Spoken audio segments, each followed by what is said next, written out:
Ghost Tales. Hey, girlies and ghoulies, and welcome to the Girly Ghost Tales podcast. We're your hosts for the evening. I'm Leah. And I'm Amber, and tonight we're talking about something that looks like a child, sounds like a child, and asks for help the way a child would.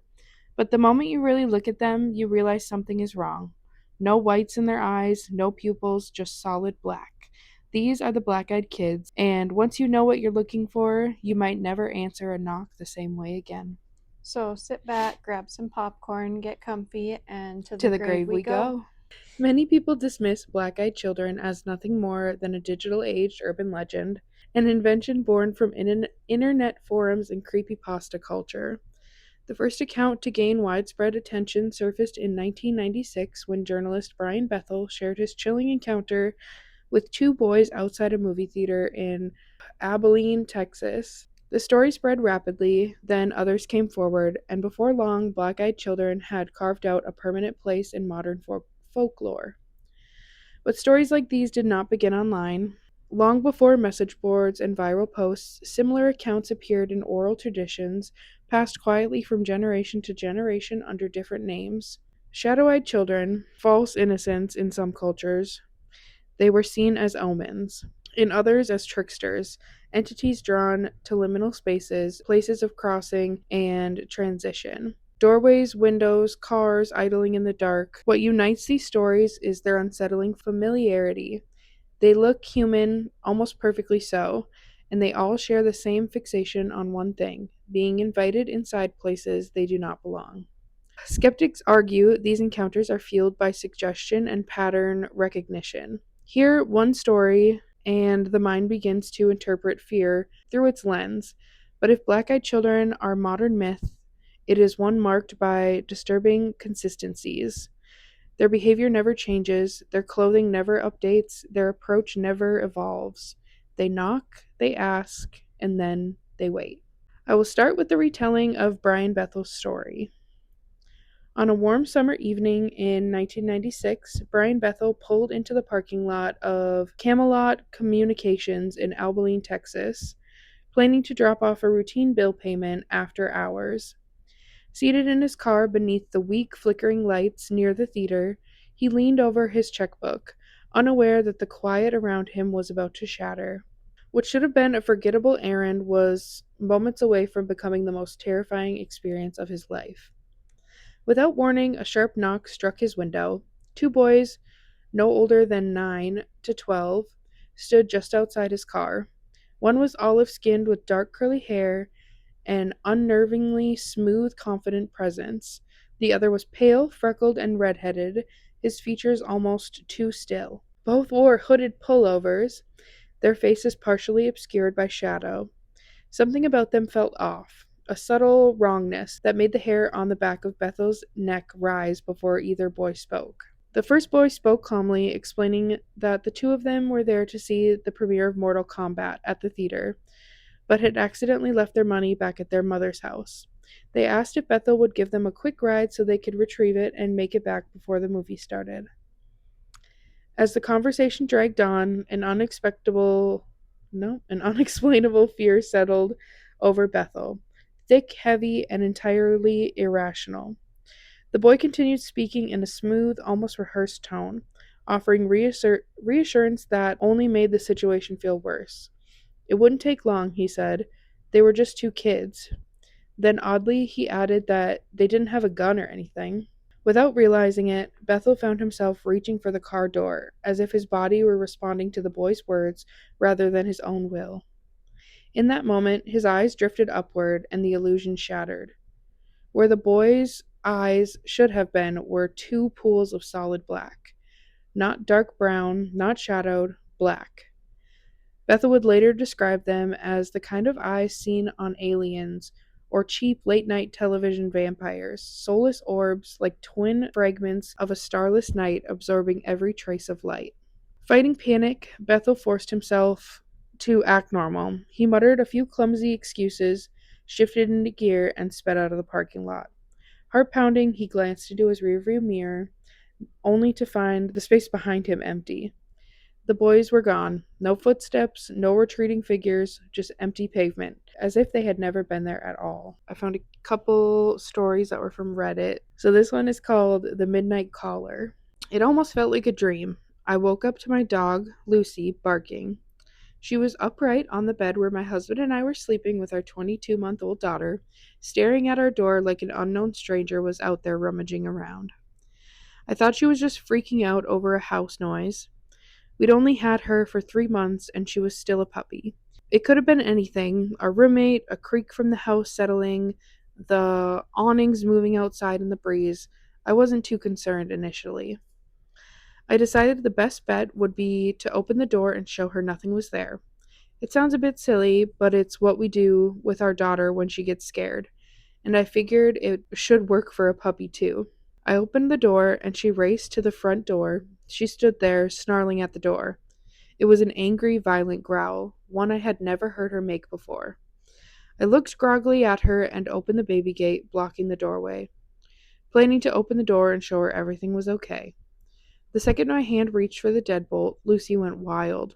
She started barking and jumped towards me. And when I touched the metal, she suddenly changed her temper. She whimpered, almost like she was afraid and backing down.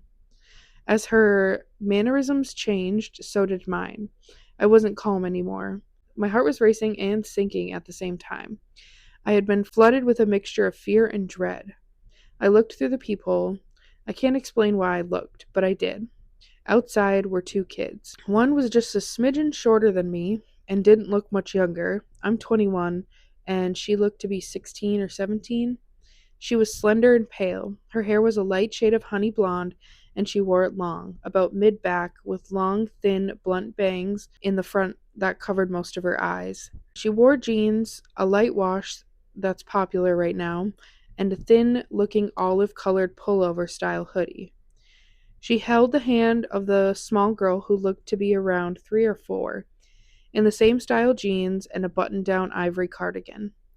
The smaller one looked at the floor shyly, but had the same shade of hair tied back in a ponytail. She held a stuffed toy under her free arm. It was identical to one my daughter has. Had it not been for the feeling of overwhelming dread and fear, I probably would have asked these children in and gave them some tea or hot chocolate to get them out of the bitter cold. Something about them seemed off. At this point, I hadn't made any noise. I hadn't shushed the dog or grumbled. Nothing. I hadn't turned on any lights. These kids had no idea I was at the door. The older one spoke. She had a voice that was mature, confident, strong, and accentless. She held her head tilted downward, and I couldn't see her eyes. She said, "We have to use your phone." I stood frozen in fear. How did she know I was there? She raised her head to face me, directly, and that was when I saw her eyes. Oh, there was the reason I couldn't see them through her bangs before. They were black, or midnight blue, or a dark, dark purple. They were otherworldly. She said, "Our mother is worried." As someone who has always been interested in creepy stories, I knew what she was the second she looked at me through the door. I have never been one to believe in these things. As an atheist and skeptic, when it comes to the paranormal, I had written off many ghost stories from friends and family members eager to tell their tale. I didn't believe it. Still, I couldn't rationalize my way out of this. I was standing with nothing but a thin wooden door between me and the black eyed kid. There was no questioning what it was right in front of me. I did not answer her. Slowly and silently, I backed away from the door. Lucy still cowering at my ankles. She kept talking. "Just let us in to use your phone." I took another step back, and with that step, the tone changed. At first, she seemed polite. When I took that second step back, she became commanding, almost hostile. "We're not going to hurt you. If we wanted to do that, we would have broken in. I'll ask again. May we come in and use your phone?" Lucy snarled at the door, and I inched backward, though something inside of me seemed to be slowly pulling me back toward the door. It wasn't a physical pulling so much as a subconscious need to go back and let them in. I got to my room, covered up the window, locked the door, and sat there in the dim light of the nightlight. I heard her call me back to the door once more, and then quiet. I didn't go back to sleep that night, and I haven't slept right since. I know from reading about them that BEKs can't just come in without permission. I know they haven't hurt anyone, but I still fear I'll be the exception. When I told my husband, he said it was just a dream. He keeps telling me to forget it, but this lingering feeling of sadness, this dread when the house is silent at night, this fear of a knock at the door, this tells me otherwise. Like, what do they want? Literally.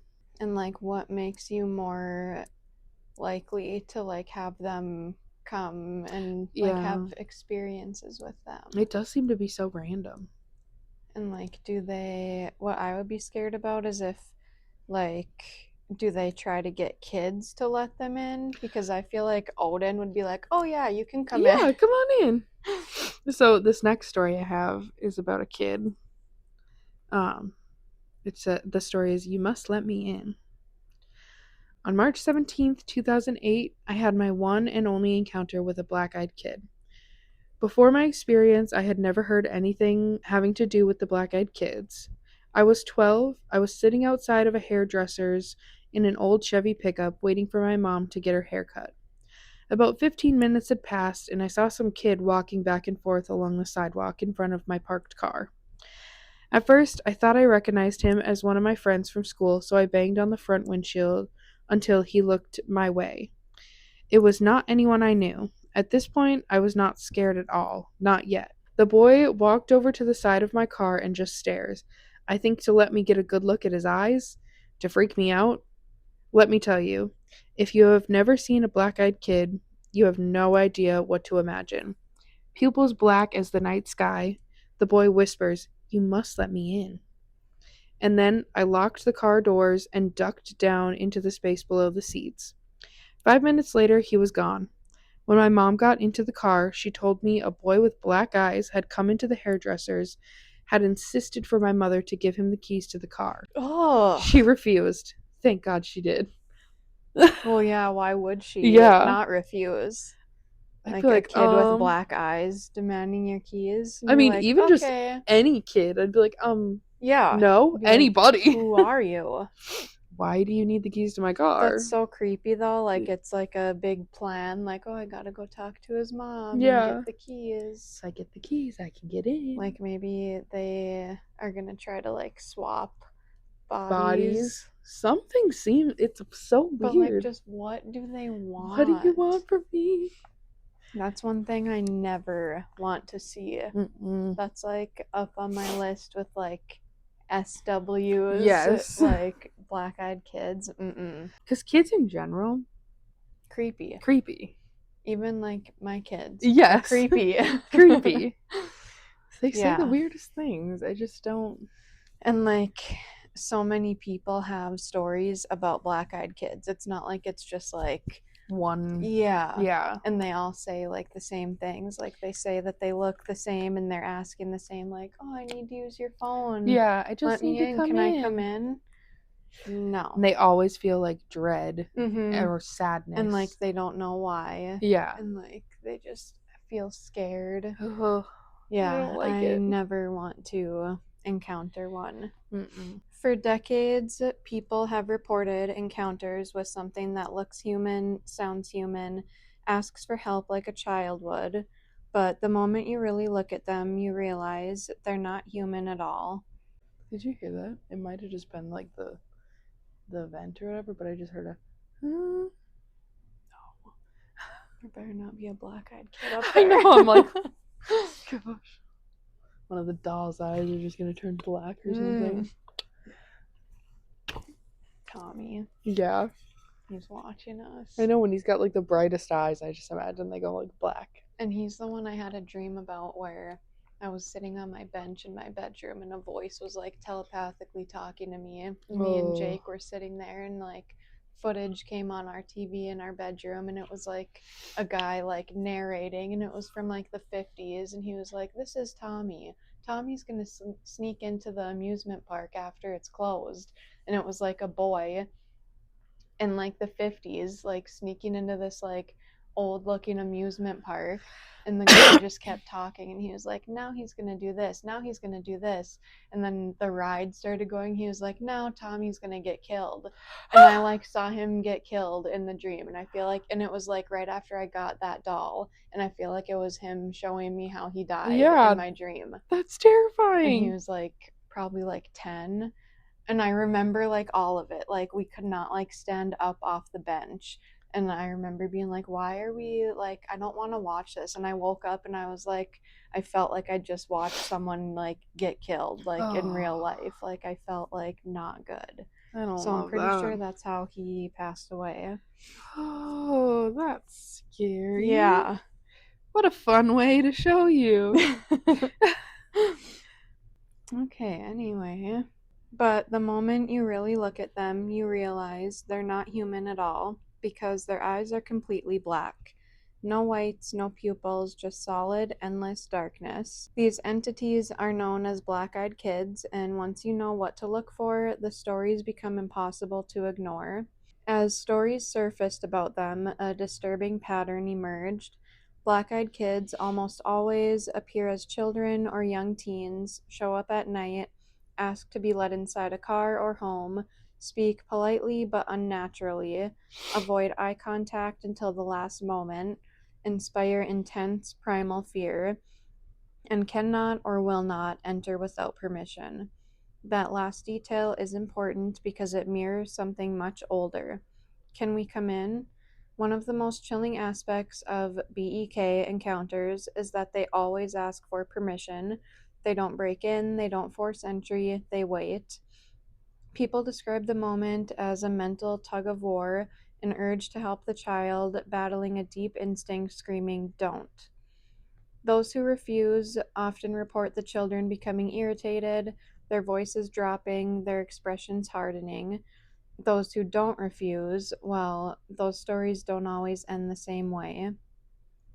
One of the most shared accounts comes from a woman living alone in Vermont.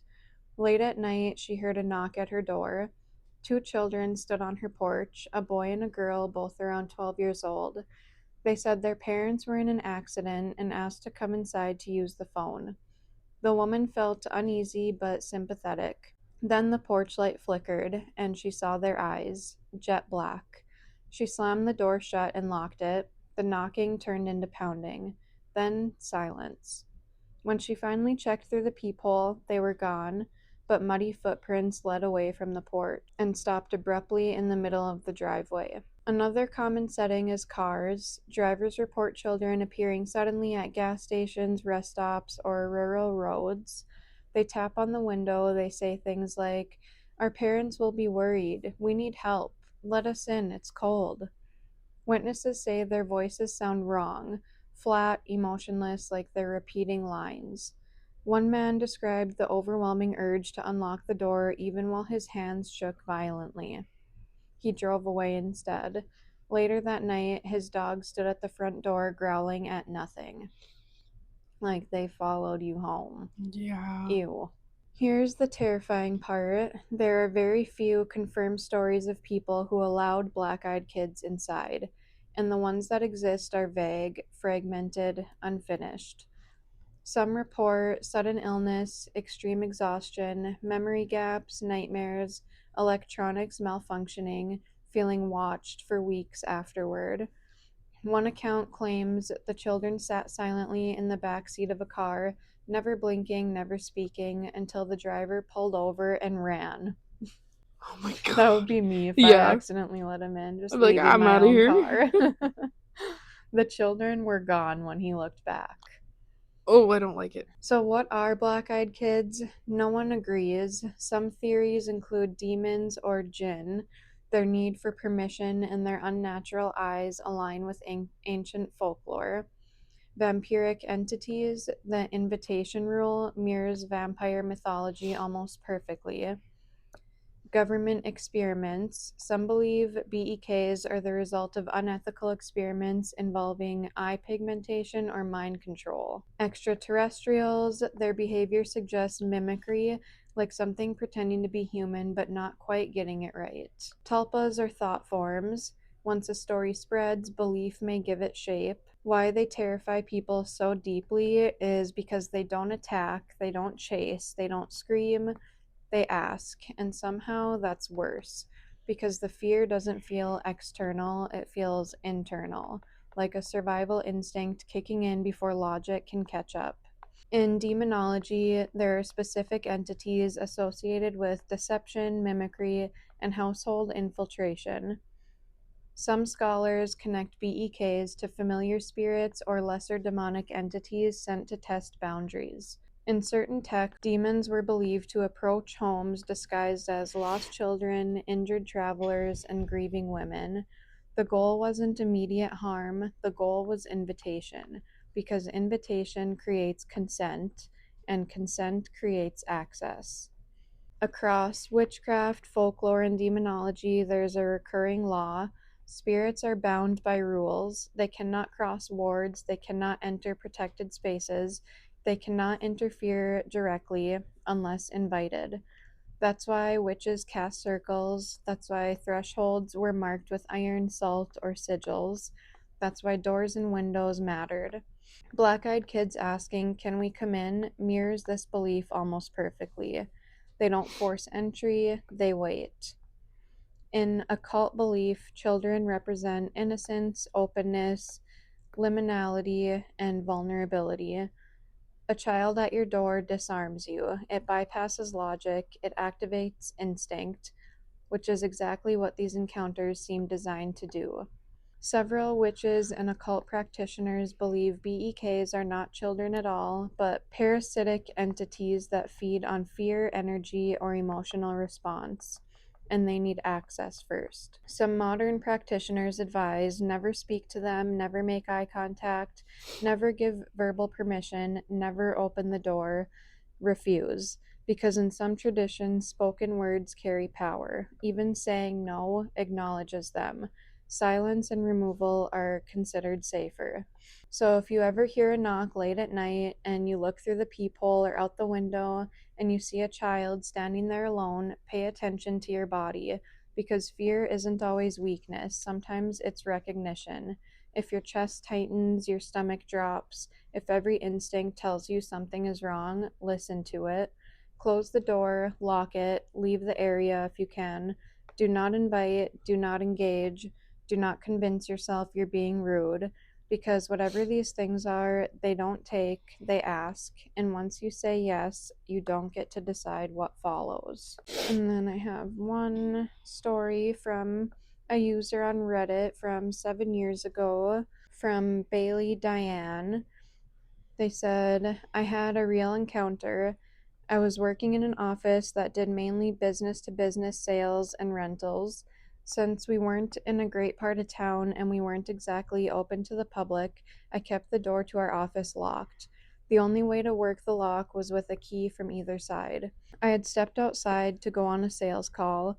We had tint on our door that allowed me to see out but was mere tint from the outside. I tended to look out before leaving because it was a rough area and I was a young female working alone. This was about 12 years ago, so I was mid 20s. I looked out and there were two young men walking about a block from me. No big deal. I could easily be safely to my car before they reached where I was. Before I know it, the kids, both looked around 15ish, were much closer than they should have been, like they had walked a city block in a split second. My fight or flight kicked in. I had no reason to be afraid, but I felt deep fear. So I went back inside and locked the door from the inside. I'm not even sure how to describe the fear I felt that led me to rush back inside. These kids started banging on the door. Only one of the two spoke. He said, "We need a phone. Let us in." I yelled, "No," through the door. He kept banging on my glass door so hard it was vibrating. I threatened to call the cops. They kept banging and begging to use the phone. I finally got brave enough to get a better look at them so I could give a description to the police, and their eyes were pitch black. I'm not super religious, but I just yelled, "In the name of Jesus Christ, I command you to leave," and they disappeared, vanished. I had never heard of the BEK phenomenon before this event. Oh, I don't like that. Mm-mm. The fact that they just vanished. And that's what like multiple terrifying. stories say, like they just like disappear when Yeah. they look back for them. Ugh. I just wonder, like, what are they? Like, are they aliens? Are they tulpas? I feel like they wouldn't be tulpas because they wouldn't be able to go to like multiple different people Yeah. and like follow them home. It feels like a mixture of like aliens and vampires. Yeah, Like it does. Especially like the needing permission, like they can't come in unless you give permission, just like a vampire. It's so weird. And why are they always like 11 to 12 or like teenager? Yeah. It feels like very alien, like they just like don't know what to do. Like they're so weird. Maybe it's like a step below, like you can level up to be like an alien and you have to be like a black-eyed Gotta go through kid some first. training first. They're like, you need to get someone to let you in and then you can like level up to, I don't know. Yeah, I don't. But also the like government thing kind of makes sense to me also. Yeah, like the pigmentation and like mind control thing, because they like the MK Ultra stuff where they like pulled kids out of class and were like doing testing on like telepathy and psychic and things like that. Yeah. What if they like created something that's like not human? What if these kids are the like psychic? And that's why some people feel like when they hear their voice, they feel almost like they're being pulled to open the door. Yeah, like that guy said even when his hands were shaking, he still felt like he needed to open it. That's scary. Yeah. Like they're controlling him, like, oh, we need to make him open the door for us. Ooh. That kind of also goes to like some vampire stories where they can somewhat control your mind. Yeah, but I love vampires. I know, and I same. want to be a vampire, and I want to meet a vampire. And I don't want anything to do with black-eyed kids. No, absolutely not. It also kind of reminds me of SWs. Where they like the mimicking. Yes, and they're not like exactly perfect. Like uncanny. Yes. Like they can't perfectly imitate how so a they human like would have be. outdated clothes usually and the black eyes. It's creepy. I don't know. But I claim none of it. I claim no negative energy. Sorry. Oh. So if anybody has any black-eyed kid stories, email them to us. Yes. We need to hear them. Absolutely. I don't want anything to do with them, but I do want to hear all the stories. Yeah, same. I want more stories about people who have said yes and been like, okay, yeah, you can use the phone. I want to know more. Yeah, like, because that one person said he just jumped out of his car and ran, and like they didn't stop him, and then they just vanished. Yeah. So like, what do they want? Like, are they studying us? Like something. There was one story that I heard where they let him in, and then like the husband got a nosebleed, and then he ended up after the fact like somebody did come and pick them up. Like it was a black car that came and picked them up.